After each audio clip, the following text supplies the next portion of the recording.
Hello guys, my name is Dalton, and today I'm going to take on an episode of Abandoned and see how it goes. If you've ever watched Bright Sun films, then you'll know exactly what I'm talking about. If you haven't, then you should go watch Bright Sun films and check out all of his Disney stuff and all of his other retail and all that kind of cool stuff that he has done Abandons for. But today, I'm going to be talking about something that's actually a little bit more local to me and close to my college, my university, and that is the Waterloo Greyhound racetrack here in Iowa.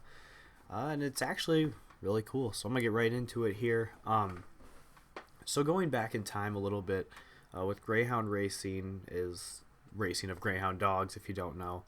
It is pretty popular, and it's basically the same as horse racing. So, if you don't know what Greyhound racing is, you know what horse racing is. The first attempt at Greyhound racing actually took place in England on September 11th, 1876. And slowly through time, it actually became very popular all over the world. Now, if you don't know where Waterloo, Iowa is, it's located in Black Hawk County here in Iowa. One of the most popular things in Waterloo at that time was the Waterloo National Cattle Congress.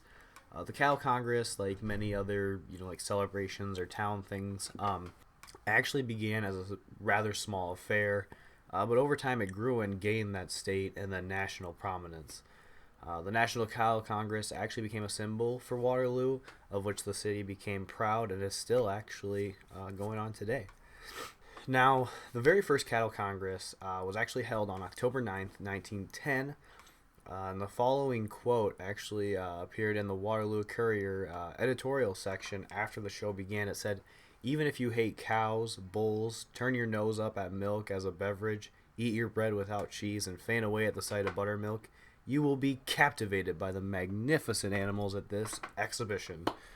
The first 2 decades for the Cattle Congress were good. They couldn't have really been better. There were little bumps here and there that they had to go through, but it slowly rose to that national ranking, and as the 40s came, it looked to get even better. And then for those 2 decades, it still climbed up, it still got better. And then as we get to the 60s is when it started to slow down a little bit. Now, the Cattle Congress was originally a dairy-based fair, obviously cattle. So when farming became a lot more mechanical and actually started to get a lot more, in depth and not easier but more technologically advanced throughout time, it actually changed from being just that dairy farming, and it started adding different focuses outside of just the farming. And through the 60s to the 70s, it added stuff as like horse shows. It added livestock judging that wasn't cattle. You're talking about swine and stuff like that. But there was also a push of a lot of big name entertainment acts. The National Cattle Congress was beginning to look more and more like a small town carnival, or some with some sideshow attractions. People started to come out to the Cattle Congress to ride rides in the midway and eat food. It didn't really have that livestock feel anymore. As the 70s went into the 80s is when the Cattle Congress started to have a lot more financial trouble. Too many years of running a financial deficit really started to take the toll on the Cattle Congress. Now, in 1984, the Cattle Congress, like I said, was in some big financial troubles, and they believed that the only way they would be able to get out of it is if they could build a Greyhound racetrack. The president of the Cattle Congress, Dick Klingeman, believed the only way to really become a reliable source of income would be to reap the benefits of a gambling operation. Klingeman was successful in lobbying at the Iowa State Legislature, and in 1984, the Cattle Congress Board was given a state license to build and operate a pari-mutuel Greyhound racetrack. The construction of the Greyhound track took 2 years, and October 15th, 1986, the Waterloo Greyhound Park opened its doors to the public. The park president had predicted great things for the track, only a few months before it had opened. The first year that the track opened, it boasted a $600,000 profit, and the Kaale Congress posted a $519,000 gain.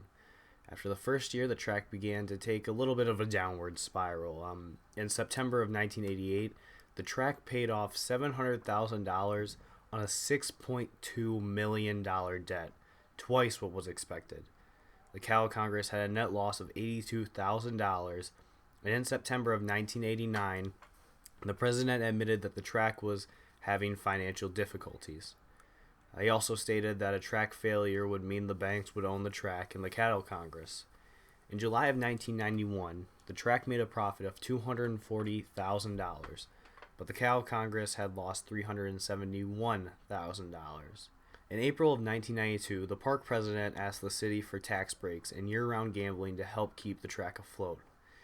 Things were not looking too bright for the Greyhound racetrack, and what was to be its final undoing occurred in 1992 when the Meskwaki Casino in Tama, Iowa opened its doors.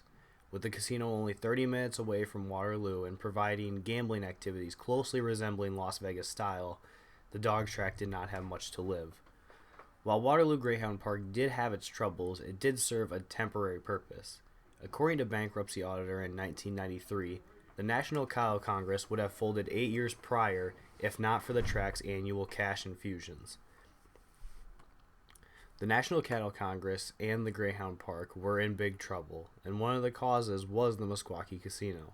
But in an ironic twist, it would be the Meskwakis who would eventually bail the National Cattle Congress out of bankruptcy. The Cattle Congress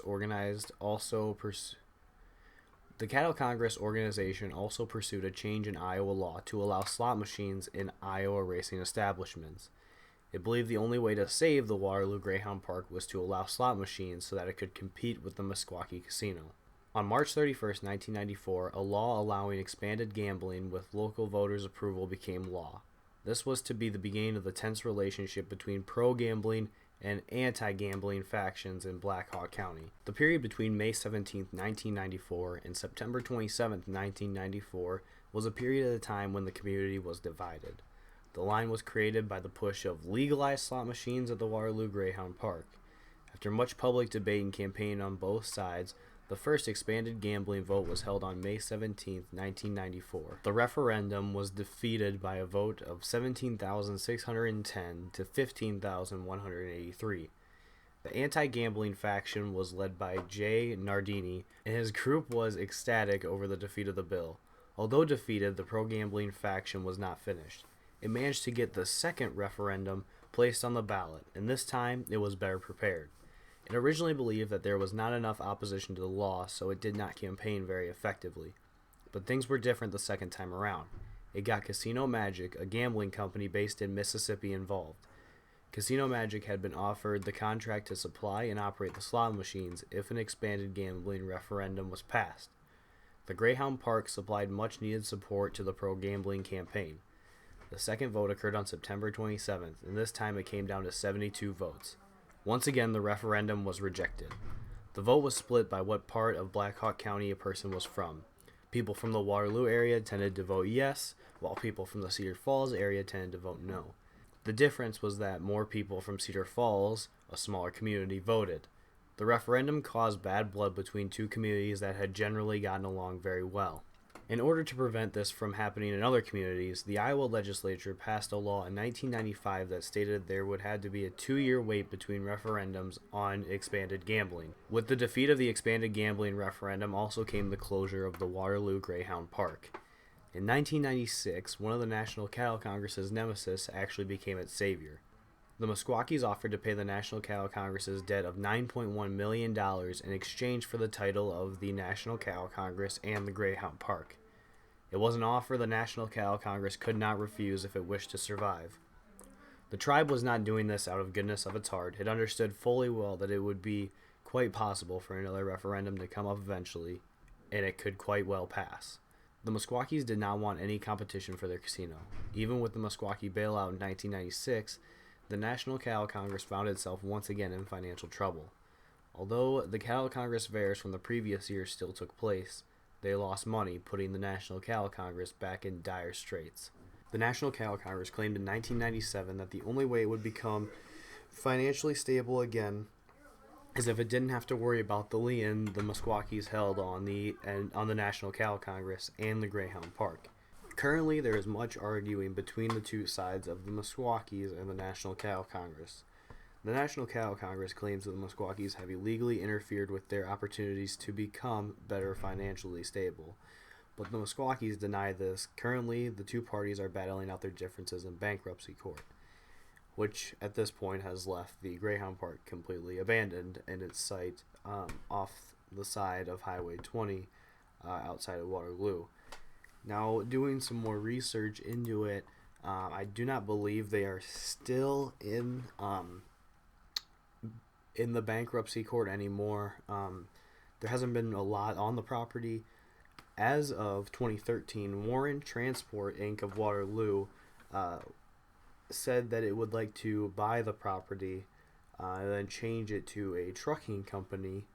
As of July 2014, the owner of Warren's has terminated the contract between the two. There has been many different arguments on, who owns the title and all this, but right now the Meskwaki tribe still holds the dog track because of the 9.1 million Chapter 11 bankruptcy bailout that it did in 1995. So right now I'm pretty sure that's at just some sort of like a stalemate. I'm not sure if there's exactly a reason behind it or who exactly owns it. I do know that there are a lot of trucks that are stored there from different transportation companies. I believe it's Warren Transportation that still actually stores their trucks on the property. But going there throughout these past couple months, I've noticed a lot more of construction equipment, like electrical equipment. So I'm not sure if someone is planning to take down the building or what exactly the plan is. But right now it doesn't look like there is any for sure plans on it. It's kind of hard to find who exactly really owns it after all this kind of bickering back and forth.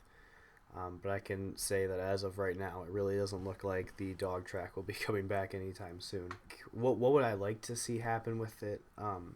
I would like to see, in my mind, if they left it the way it was, I see nothing wrong with it, except for the fact that a lot of people complain of it being an eyesore.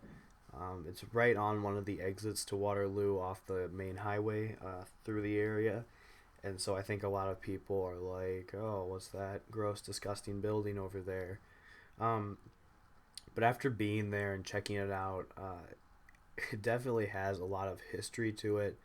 And I think if someone honestly took the time to put in a lot of cleanup, put in a lot of money for a lot of cleanup, it could actually be used for something that would be pretty cool, But again, the building itself is pretty gone. I know most of the windows are broken out.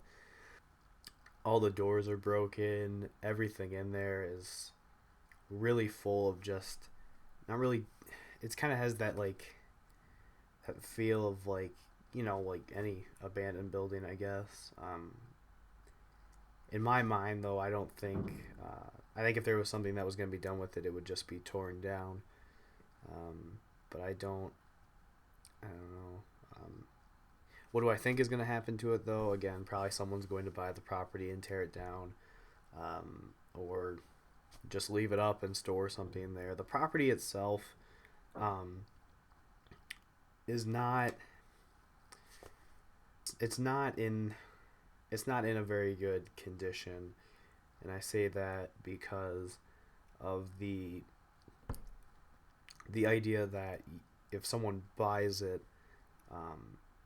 that's a lot of money going into taking a building out, replacing the cement, replacing everything, to make it suitable for a new company. But you never know.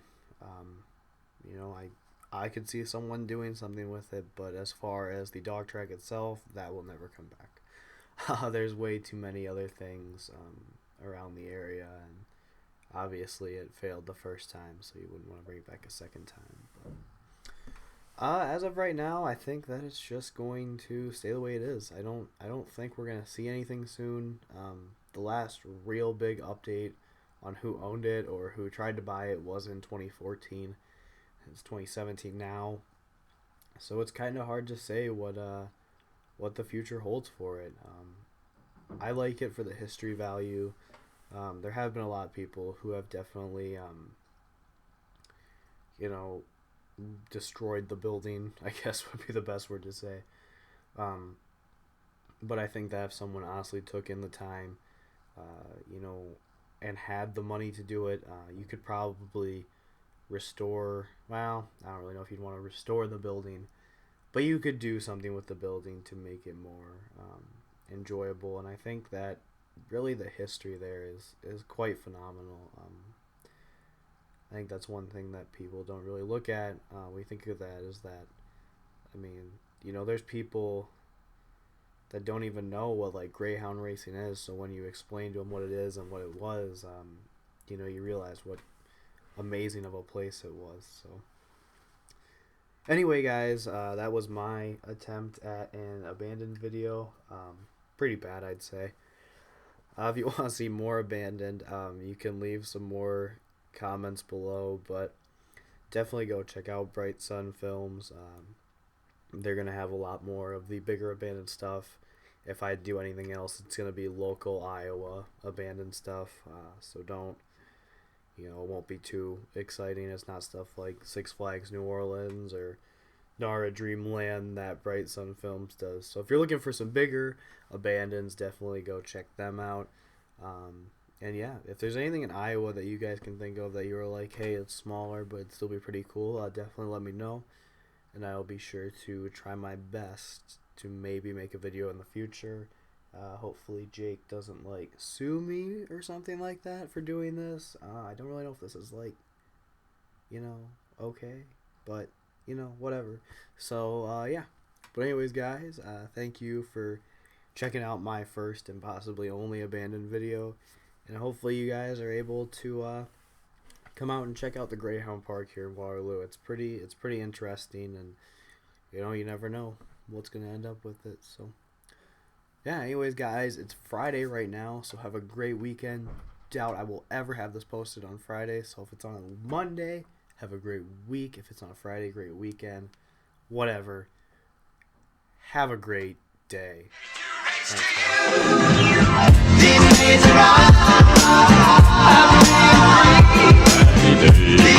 guys.